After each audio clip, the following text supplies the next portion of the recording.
Somewhere across the fertile patchwork of chocolate-brown fields and loam-green hedgerows were the German positions. Heavy tanks, anti-tank guns, and dug-in infantry waiting to repel the recently arrived invaders. Sam could smell his own sweat mixed with fuel fumes, hot, smoggy air escaping up through the commander's hatch into the relatively cooler summer air. Ahead, in the rolling Norman fields, stood the forward elements of Field Marshal Erwin Rommel's Army Group B, led by veterans of the Russian front, fitted with state-of-the-art equipment, camouflage uniforms, Mark V Panther tanks, and handheld anti-tank rockets, forerunners of the modern rocket-propelled grenades, RPGs, and Javelin missiles. Initial reports from the other U.S. battalion commanders were that even the Sherman medium tank was hopelessly under-armored and undergunned compared to the German Panzerkampfwagen tanks, or Panzers. As a result, Sam's light tanks were only good for reconnaissance missions, to guard command posts, and to screen his battalion's flanks.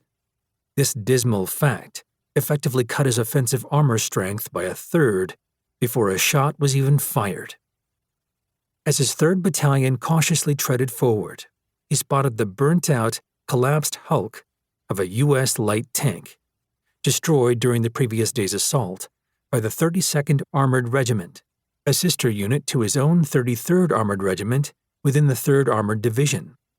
Some infantry and U.S. tanks had taken the hill ahead before being driven back, with heavy casualties.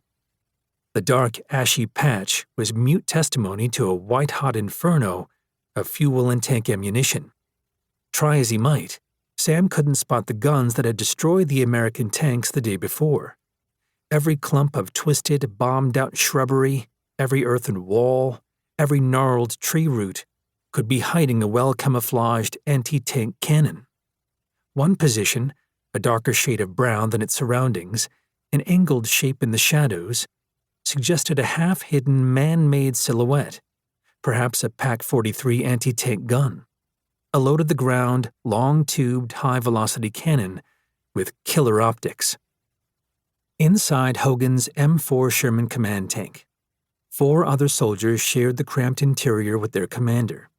The gunner, Technician 5 Clement Pierre Clem Elizondo, a hard-charging emigre to California from the Basque region of France, and the loader, Corporal Edward Ball, sat next to Sam's legs as he stood peering through the commander's hatch.